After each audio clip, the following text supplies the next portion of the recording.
इस्लाम ने कहा है इतना इतना जब आप कमा लो और इतना इतना पैसा या इतनी इतनी दौलत तुम्हारे पास हो, तब तुम्हारे ऊपर 100 रुपए में 2.5 रुपए, 40 रुपए में 1 रुपया ज़कात है। अब 1 लाख रुपए अगर आपके पास है तो 2500 ज़कात लगेगी। 2400 नहीं, पूरे 2500।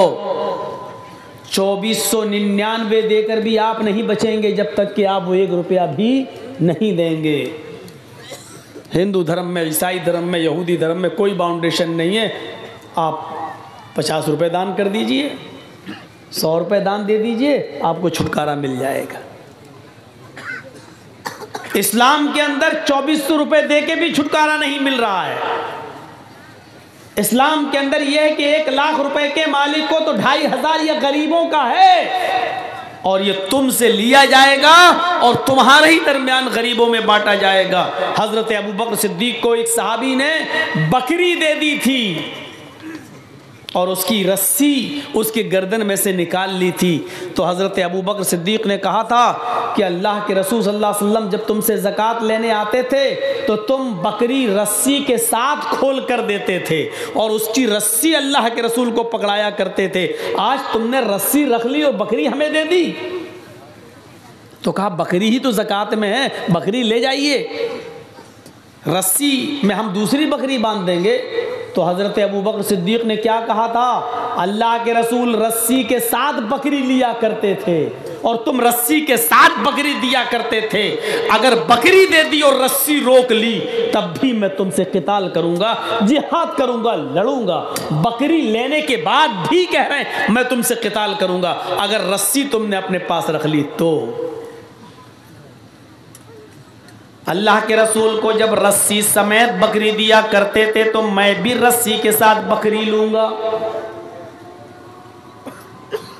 हालांकि बकरी ही ज़कात में फ़र्ज़ है, रस्सी नहीं, लेकिन अबू बकर सिद्दीक ने कहा कि रस्सी के साथ लेंगे।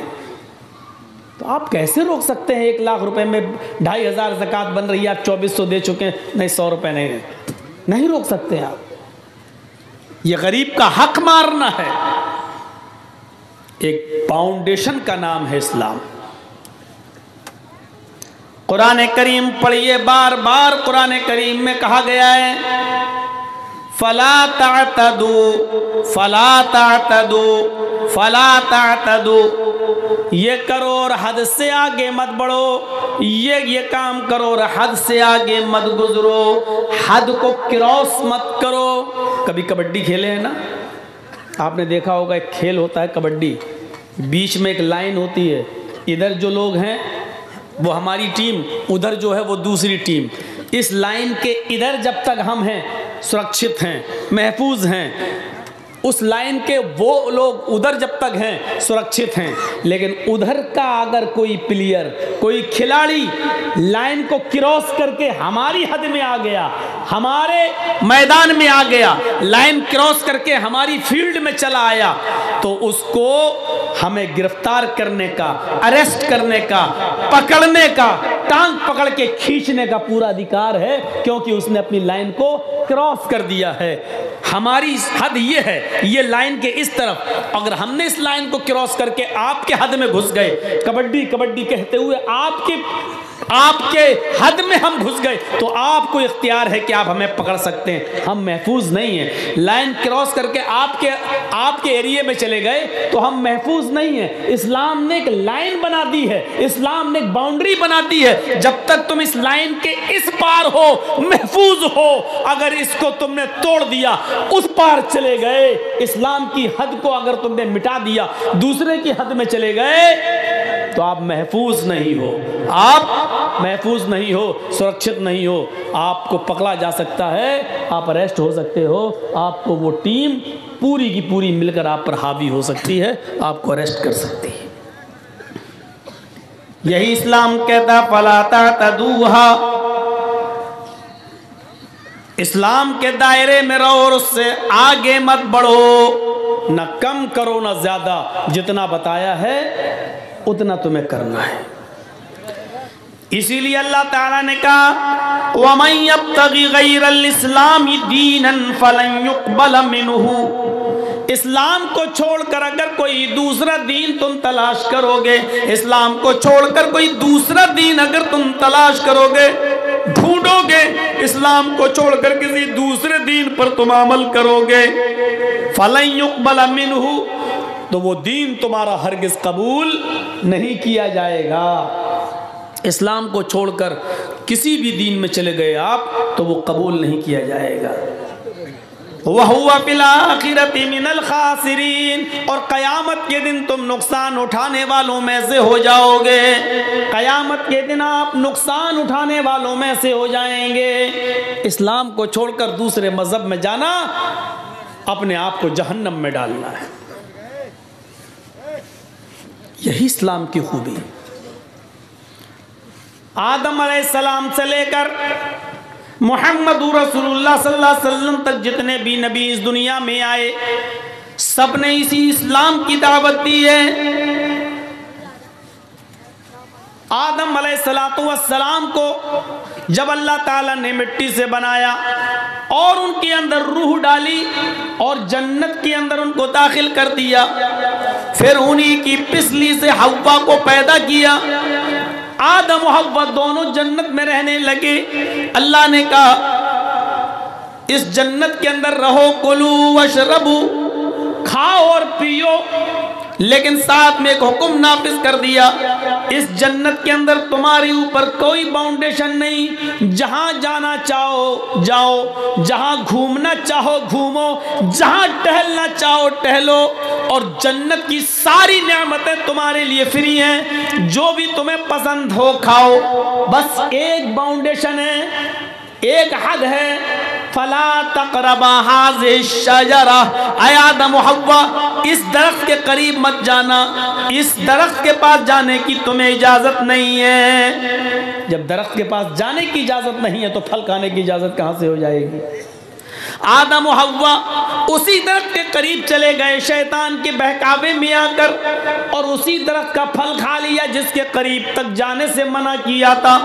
फिर जन्नती लिबास उनके जिस्म से उतर जाता है और उन दोनों को इस नाफरमानी के इस जुर्म की पादाश में जन्नत से निकाल कर दुनिया में भेज दिया जाता है। ये मंजर जो हमारा कुरान पेश करता है, हू बहू सेम टू सेम यही मंजर हिंदू धर्म की नाक कही जाने वाली एक किताब है मनुस्मृति, उस मनुस्मृति के अंदर पूरा का पूरा ये मंजर मौजूद है। आशु और शत्रुपा को ईश्वर ने जब स्वर्ग में प्रवेश करा दिया तो कहा कि हाय आशु और हाय शत्रुपा, तुम दोनों इस वृक्ष के निकट मत जाना।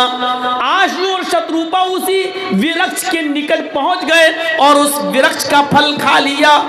स्वर्गीय वस्त्र उनके शरीर से उतर जाता है, जन्नती लिबास उनके जिस्म से उतर जाता है। स्वर्ग के बड़े बड़े वृक्षों के पत्तों से उन्होंने अपने गुप्तांग को, अपने शरीर को छिपाया, और उसके बाद उन दोनों को स्वर्ग से निष्कासित कर दिया गया, जन्नत से निकालकर उनको दुनिया में भेज दिया गया। यही वाकया मनुस्मृति के अंदर भी मौजूद है। इससे साफ क्लियर होता है कि आदम और हव्वा का वाकया मनुस्मृति में मौजूद है।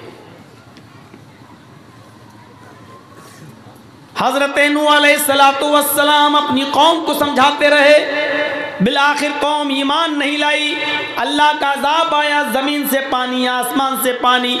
नूह का बेटा कनान एक पहाड़ के ऊपर चढ़ गया।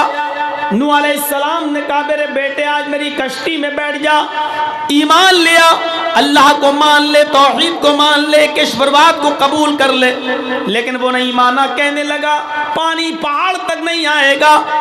पानी पहाड़ तक पहुंच गया, नूह का बेटा ईमान नहीं लाया और नूह के सामने उनका बेटा डूबकर मर गया। जो वाकया हमारे कुरान ने नूह अलैहिस्सलाम और उनके बेटे का बताया, यही वाकया मनुस्मृति में मनु के ताल्लुक से मिलता है कि मनु ने अपनी कौम को, अपनी जाति को, अपने समूह को सचेत किया, डराया और धमकाया, लेकिन जब उनकी जाति वाले, समूह वाले उन पर ईमान नहीं लाए, स्वीकार नहीं किया उनके निमंत्रण को, उनकी दावत को, तब ईश्वरीय प्रकोप आया, महाप्रलय आई, धरती ने भी जल निकालना शुरू कर दिया और आकाश से भी जल की वर्षा होने लगी। मनु का पुत्र एक पर्वत पे चढ़ गया। मनु ने अपने पुत्र को बुलाया, मेरे पुत्र मेरी कश्ती में, मेरी नाव में आ जा। मनु का पुत्र नहीं माना, अर्थात उसने मनु के निमंत्रण को स्वीकार नहीं किया, रिजेक्ट कर दिया। मनु के पुत्र को मनु के सामने डुबो दिया गया और मनु का पुत्र डूब के मर गया। ये वाकया जो हमारे कुरान ने नूह अलैहिस्सलातु वस्सलाम के संबंध में पेश किया है, यही वाकया मेरे भाइयों कुरान ने भी पेश किया है। इससे पता चलता है कि आदम अलैहिस्सलाम, नूह अलैहिस्सलाम से लेकर मुहम्मदुर रसूलुल्लाह सल्लल्लाहु अलैहि वसल्लम तक जितने भी नबी आए, उन तमाम नबियों का दीन एक था। नूह मनु है। सबसे पहले मूर्ति पूजा मनु के अंदर ही आई और हमारा इस्लाम भी ये कहता है कि सबसे पहले मूर्तियों की पूजा नूह अलैहिस्सलाम के ज़माने में आई। नूह अलैहिस्सलातु वस्सलाम के जो 5 बड़े बुज़ुर्ग थे नूह की कौम के, वद, सुआ, यगूस, यऊक, नस्र, नूह अलैहिस्सलाम के इंतकाल के बाद नूह की कौम ने इन 5 बड़े बुजुर्गों का बुत बनाया और उन्हीं के जरिए दुआएं करने लगे और उन्हीं को पूजने लगे। मूर्ति पूजा की शुरुआत वहाँ से होती है, ये हमारा इस्लाम कहता है और हिंदू धर्म भी यही कहता है कि मूर्ति पूजा मनु के दौर से चल रही है।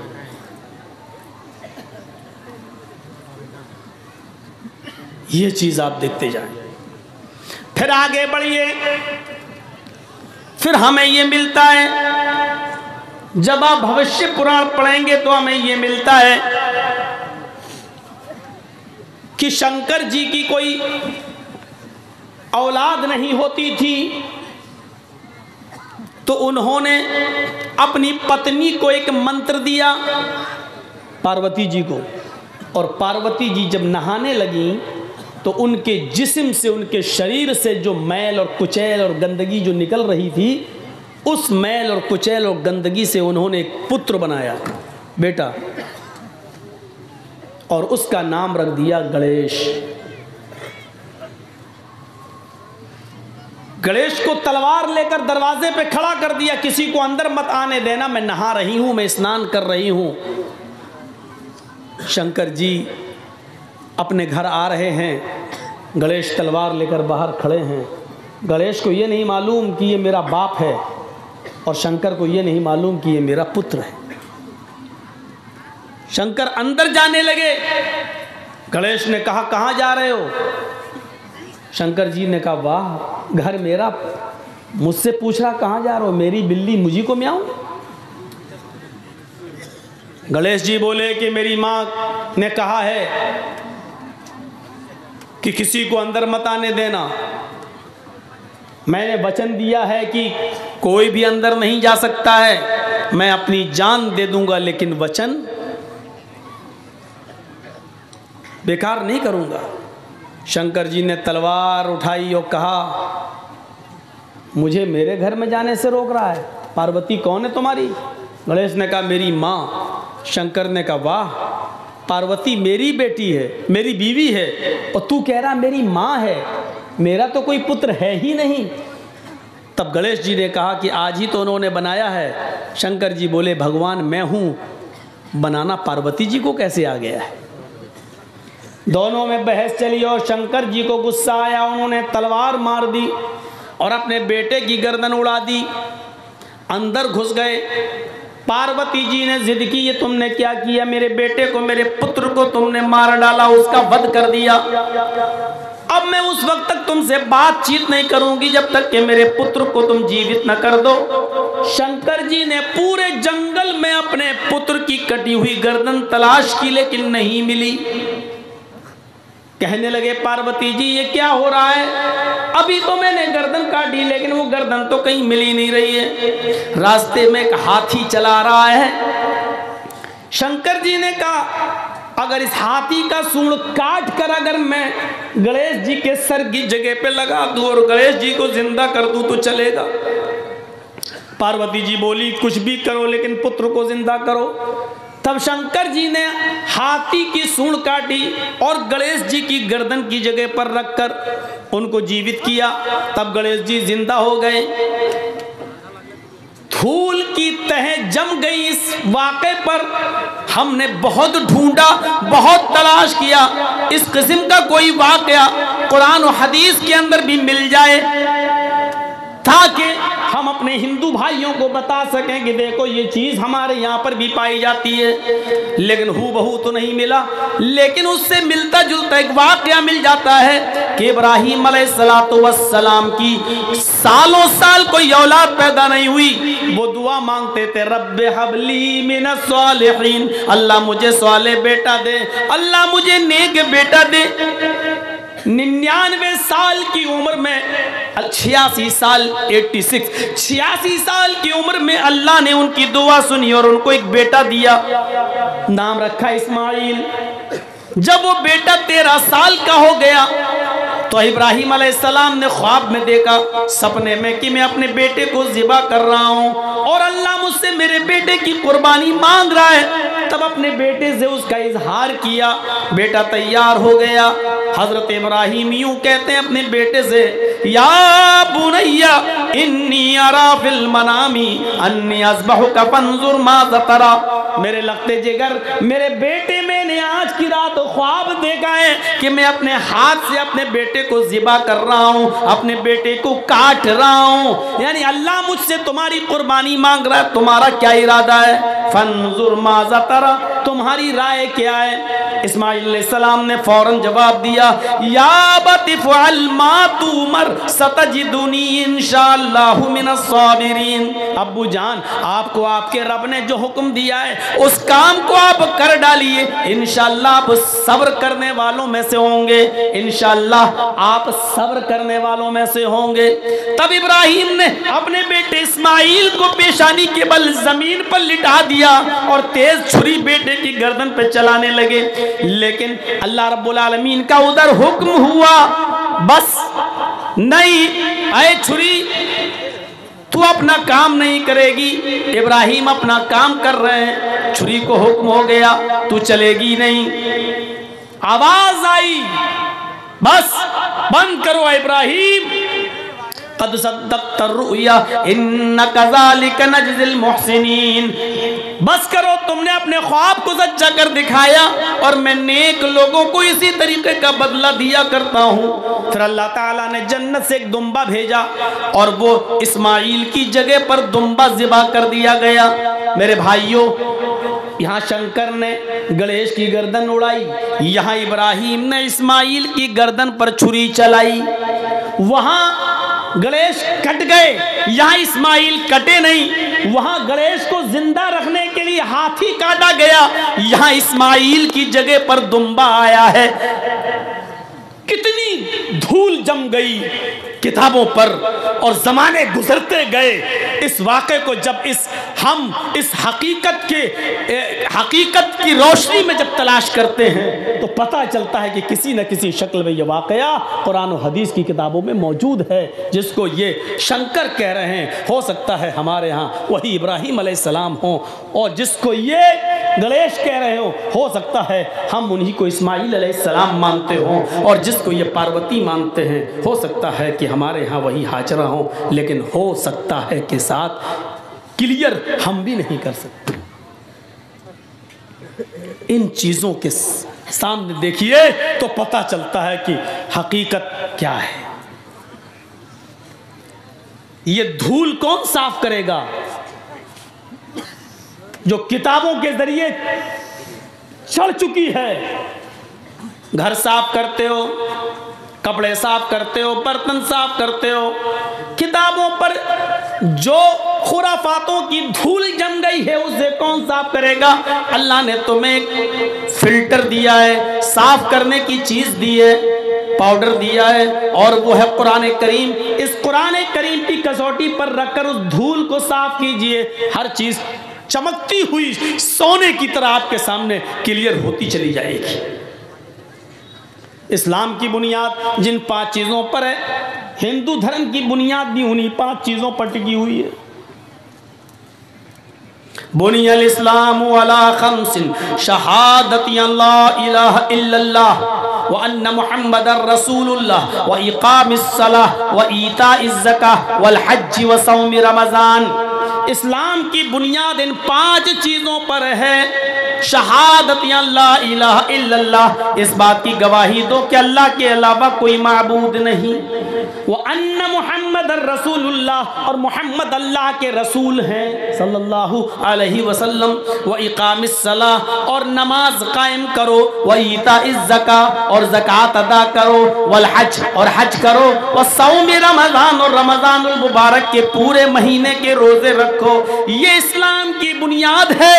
इस्लाम की बुनियाद जिन 5 चीजों पर है, महाभारत उसी को यूं कहती है, सनातन धर्मम पंचम वस्तु अस्ति, प्रथमा वस्तु एकम ब्रह्मा, द्वितीय नास्ति नास्ति किंचन, द्वितीय वस्तु षष्ठांग कर्तव्या, तृतीय वस्तु दानम दीक्षिता, चतुर्थ वस्तु वरधारी, पंचम वस्तु तीर्थ यात्रा कर्तव्या।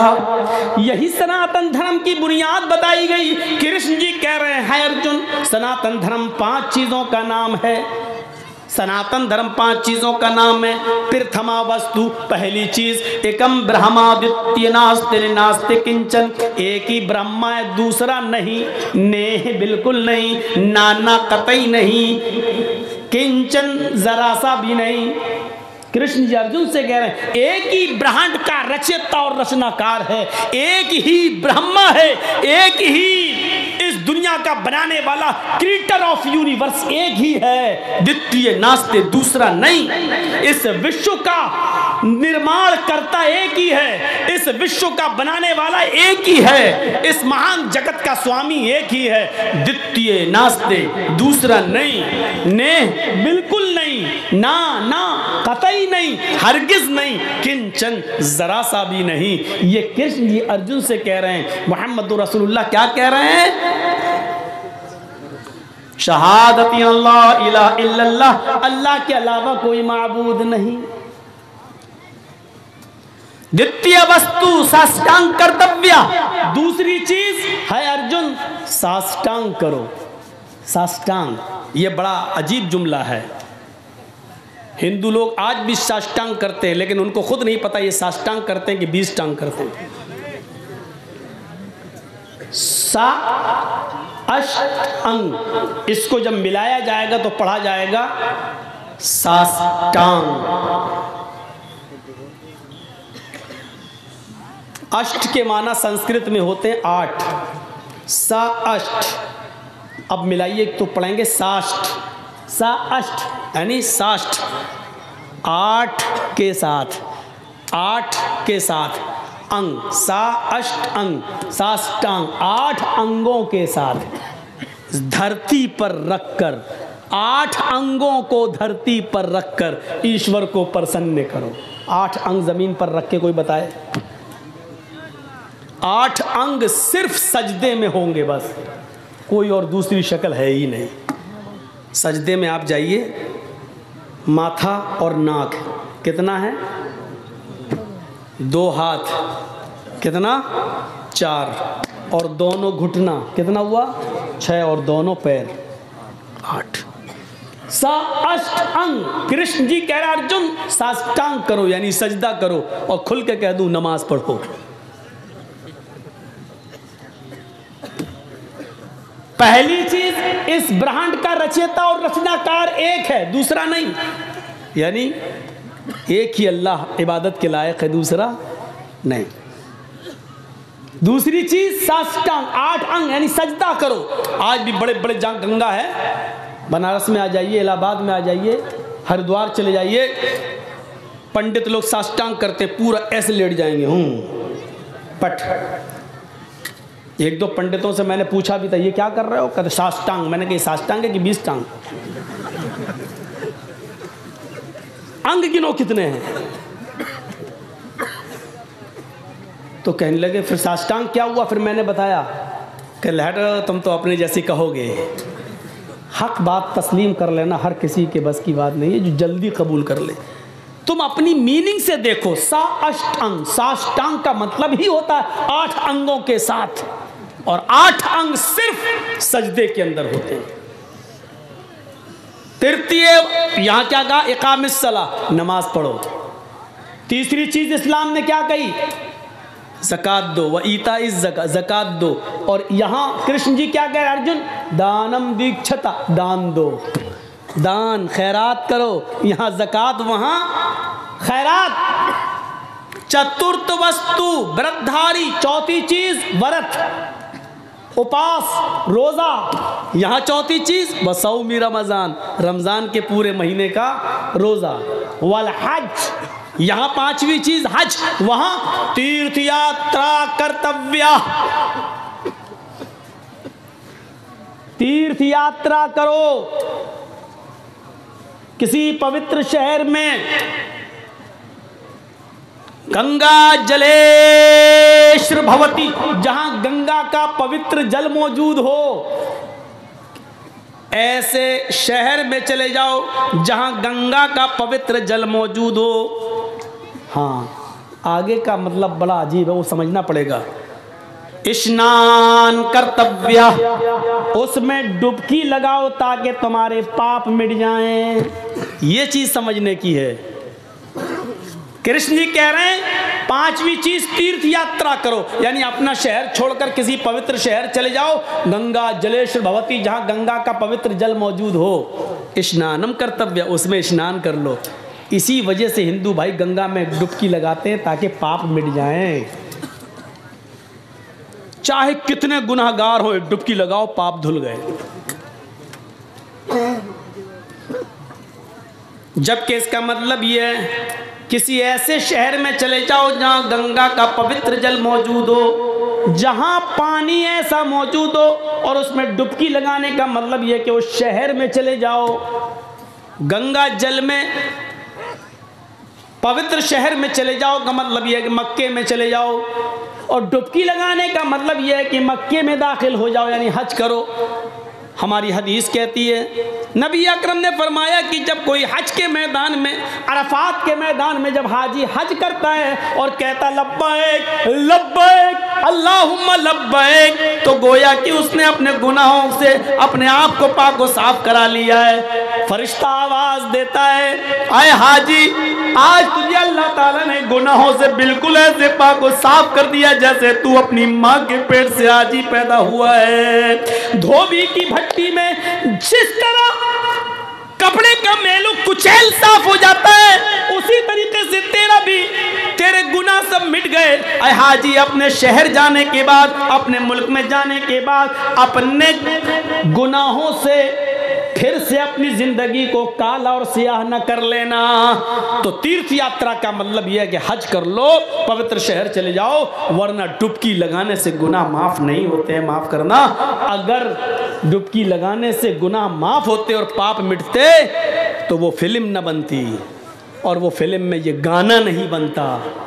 अगर ये गाने में थोड़ी बहुत भी झूठ होता तो सेंसर बोर्ड उस गाने को पास नहीं करता। वो गाना आज तक चलता है, राम तेरी गंगा मैली हो गई, पापियों के पाप धोते धोते। राम की गंगा भी कभी मैली हो सकती है? नहीं। मतलब कहने वाले का ये था कि जब ठेका ले लिया, चाहे कितने गुनाह करो, गंगा में डुबकी मारो, पाप मिट जाएंगे।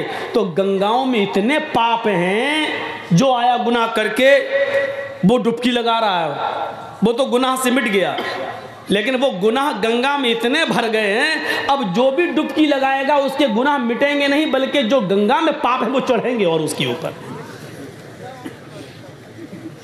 आज तक ये गाना चलता है, बजता है, और इसको कोई निकाल नहीं सका, जबकि केंद्र में सरकार भी तुम्हारी है, पक्के राम के मानने वाले भी हैं,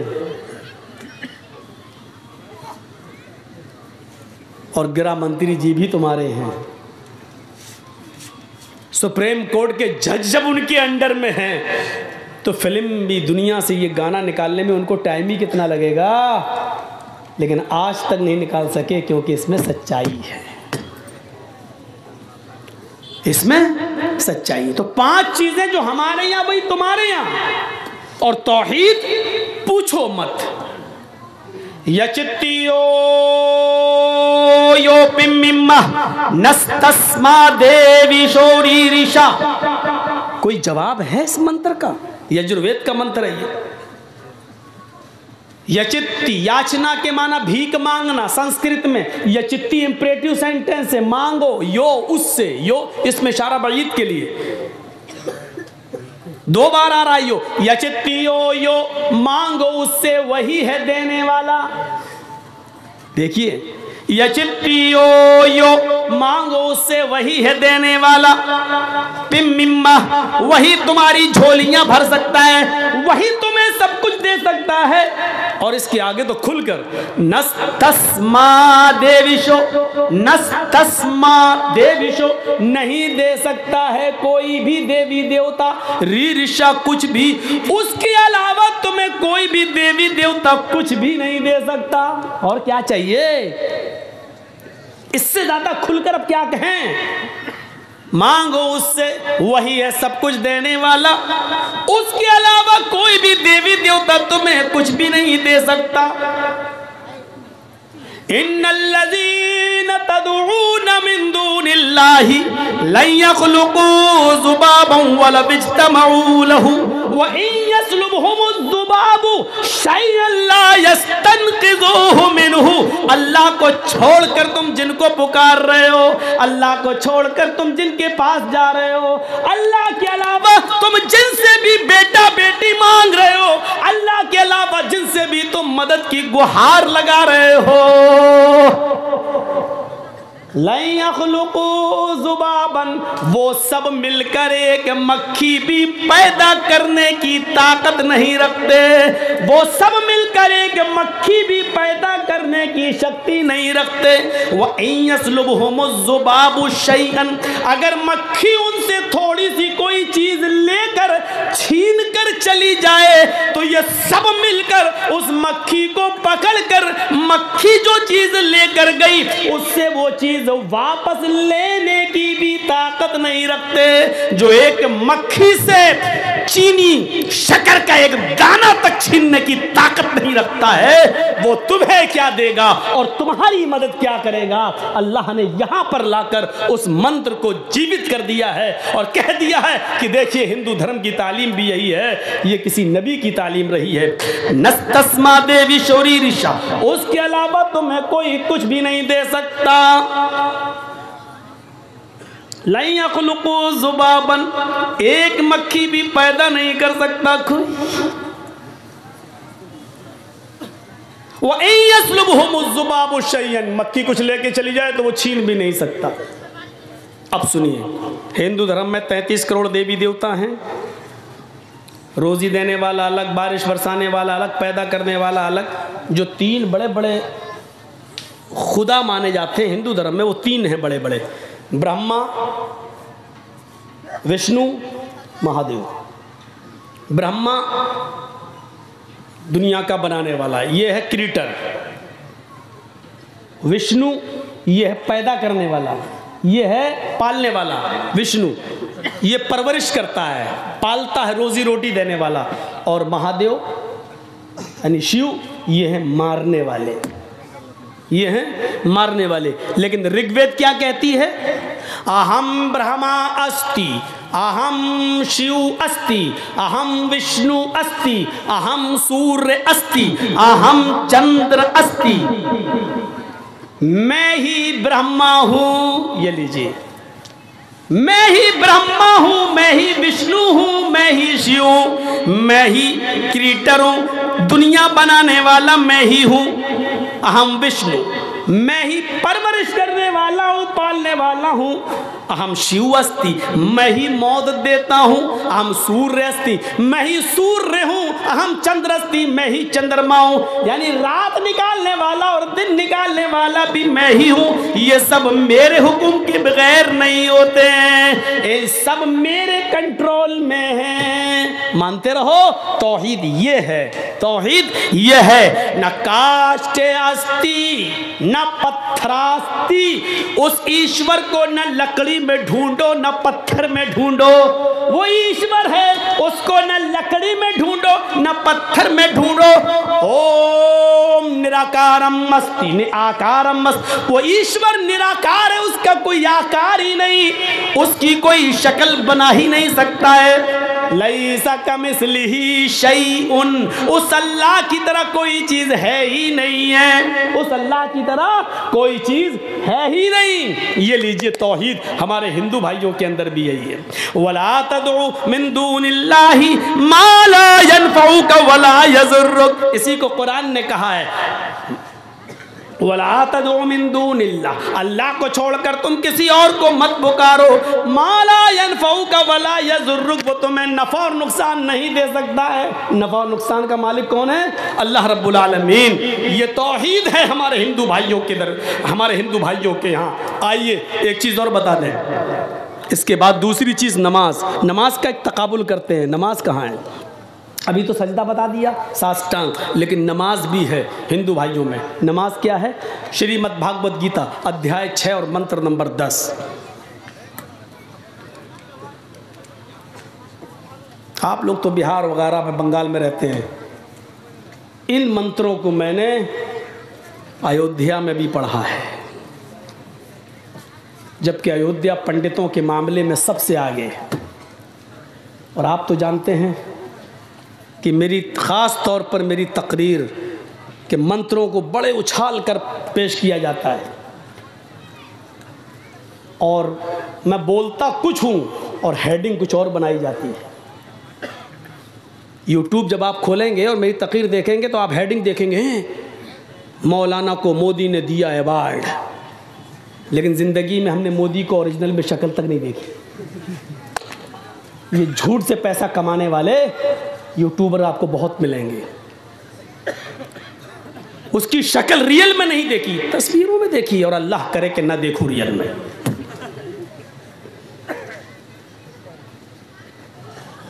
टीवी पे तो सभी देख लेते हैं, हमने भी देख ली, फोटो में देख लिया।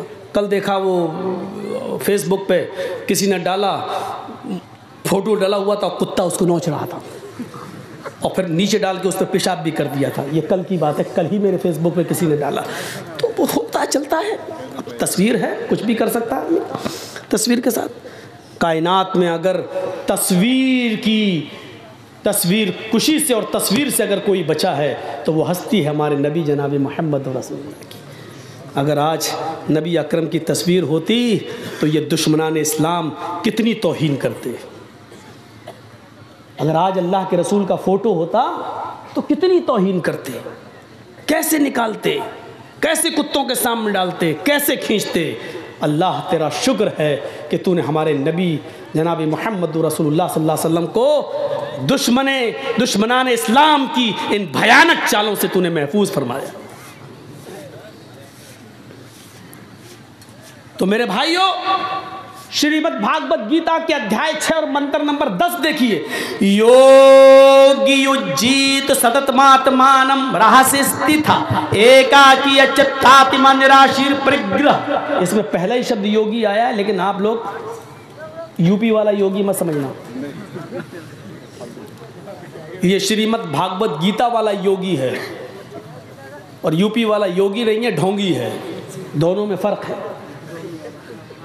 योगी उज्जीत सततमात्मानम रहस्य स्थिता, ईश्वर की जब पूजा करो तो योगी बन जाओ।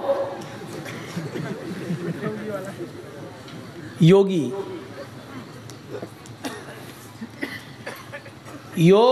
उज्जीत सततमात्मानम रहस्य स्थिता, ईश्वर की जब पूजा करो तो पूरे शरीर का योग करो। पूरे शरीर का योग सिर्फ नमाज में होता है। देख लीजिए आप करके।